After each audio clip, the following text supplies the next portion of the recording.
in our 5th match. It is in the welterweight division. Making his way to the JCI stage, please welcome Tim Shelton. How you doing, brother? What's going on? And the first to make his way to the mat, Tim Shelton, 37-year-old purple belt out of Felipe Barbosa, BJJ in Baraboo, Wisconsin. His best submission finish of 15 seconds came via triangle. He's finished most of his matches with the aforementioned triangle. We'll see if he's able to go one arm in and one arm out here at the JCI. His opponent coming to the stage at this time, Adam Munaretto. Ooh, and potentially the biggest pop of the night so far as Adam Munaretto makes his way to the JCI stage. The 46-year-old purple belt.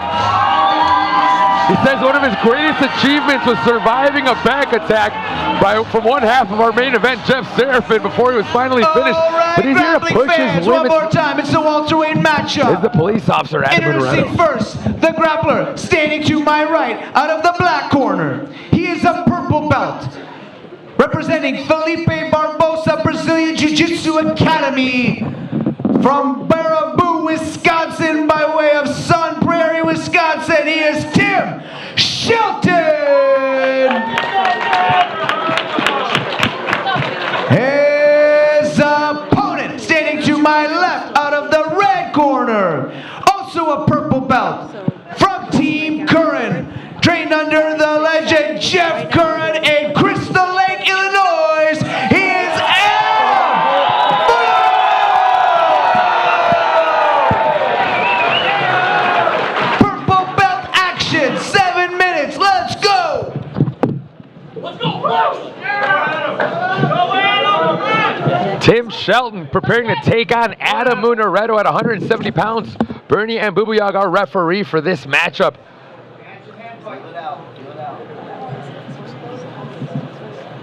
You know, you gotta love somebody that is just willing and looking to challenge themselves on the daily, like Adam Munaretto. As I mentioned, 46 years old, and like he says, he's here to prove that it's all mindset and nothing is really impossible. Yeah. Great example for him to set, not just for the youngsters, but for all of us, you know, I'll just say it, older generation that maybe sometimes second guesses getting out there. It's great to see someone that's also still willing to put themselves on the line. Now, inside the guard of Tim Shelton we go. That's what I love about jiu-jitsu. It is there for you when you're ready for it. It's not going anywhere. Yeah. Jiu-jitsu's not going anywhere. So one thing you catch on pretty quickly is when you see somebody like Adam Munaretto standing across the mat from you. I mean, you can tell it's going to be a physical matchup, right? It's when it comes to that body type and somebody with that kind of a musculature, you know you don't necessarily want to be stuck getting smashed underneath them.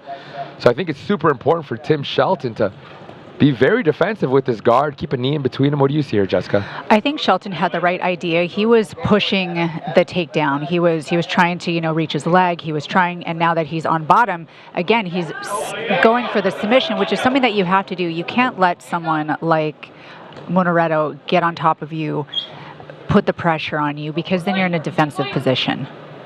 It looks like there's almost a calf slice type. I can't really see, actually. Never mind. Yeah.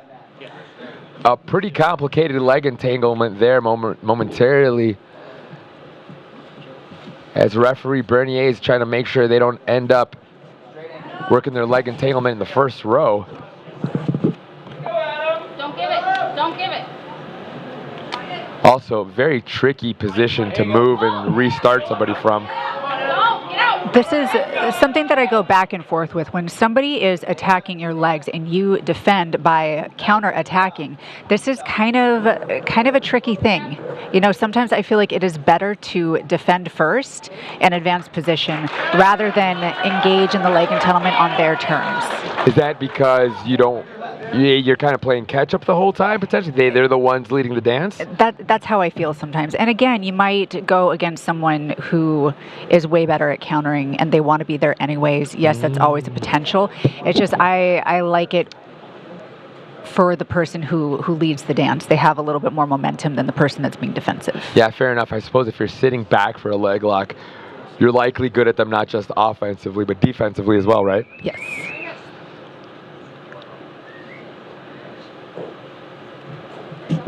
Working that knee shield there was Tim Shelton, but There you go.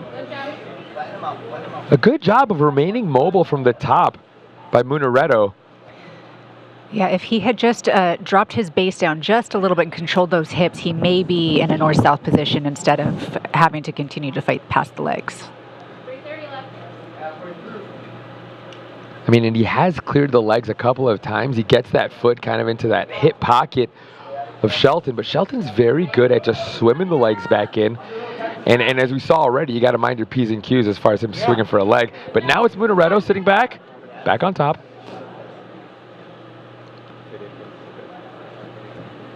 That's that's high IQ for me. Somebody who sits for a leg, realizes it's not there, doesn't lose position in that attempt. It was smart. Yeah, again, knowing when to bail, right? Exactly.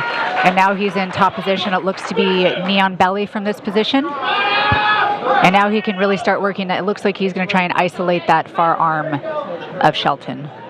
Plenty of time remaining here in regulation for him to work from this dominant side control back to pressing that knee on belly. I'm going to go out on a limb and assume that is absolutely miserable. 30. I don't think you're wrong. Thanks, Jessica. I'll take it. There you go. Now looking to isolate that arm is Munaretto. Great defense by Shelton. He's in that same position, but he's out of danger for a moment. Yep. Oh, that beautiful was tricky. That job. was tricky. He went for the far arm, and now he's attacking the near side arm. That was nice. Munaretto threatening the far side Americana, only to try to snap up the near side armbar.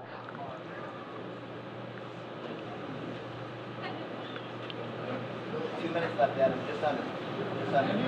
Same thing. It looked as if Adam potentially considered snatching that same arm up again. But if you're Shelton, it's kind of a fool me once sort of thing, right, Jessica? Nice. Well, you hope so. A very deep a knee bar attack there Oh, for and he gets the Munaretto. tap. What an amazing job by Adam Munaretto, catching on to the opportunity sitting in front of him. I hope that's just emotion and not an injury. My goodness, Tim Shelton did indeed leave that right leg in, and it wasn't just leaving it in, but very deep, so that when Munaretto was able to snatch it up, that knee bar was so deep, Jessica.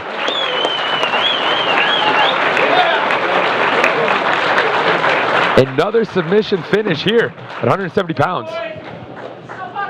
These athletes are hunting for the win, but nothing but respect. Let's give it up for these two. But the tap was secured via straight knee bar. Your winner, Adam Munaretto!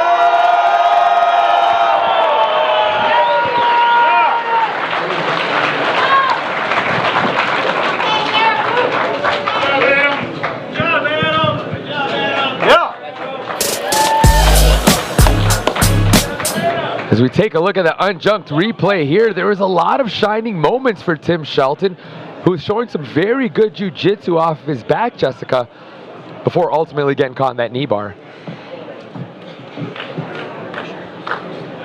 Yeah, about halfway through the match, he started to be more on the defensive, and then it's just a matter of time